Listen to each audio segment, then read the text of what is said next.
১৩০ কোটি টাকার বাজেট, ক্যাটরিনার মুগ্ধতা, ভিকি কৌশলের অভিনয়ে স্ত্রীর চোখে জল। সাবা কি ইতিহাস গড়তে চলেছে?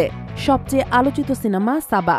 পরিচালক লক্ষণ উতেকর এবং প্রযোজক দীনেশ বিজনের এই ছবি নিয়ে কেউ বলছেন মাস্ট ওয়াচ, কেউ বলছেন মিস।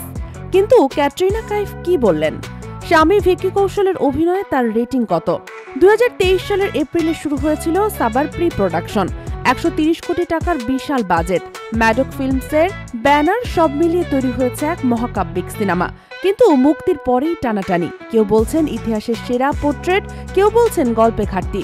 কিন্তু সব বিতর্ক ছাপিয়ে ক্যাটরিনার রিভিউ চমক দিয়েছে। ইনস্টাগ্রামে ছবির পোস্টার শেয়ার করে তিনি লিখেছেন, সিনেমার শেষ ৪০ মিনিট হৃদয় কাঁপাবে। আমি আবারও দেখব। শুধু কি এটাই না, ভিকির প্রতি তার বার্তা, তুমি পর্দায় এলে আমি শুধু মুগ্ধ, তুমি অসম্ভব। ক্যাটরিনার কথায় ফুটে উঠেছে গর্ব, ভালোবাসা। তিনি শুধু ভিকিকেই নয়, পুরো টিমকে স্যালুট করেছেন। লক্ষণ স্যার ইতিহাসকে জীবন্ত করেছেন। Sheikh Masuma, daily hour, Bangladesh.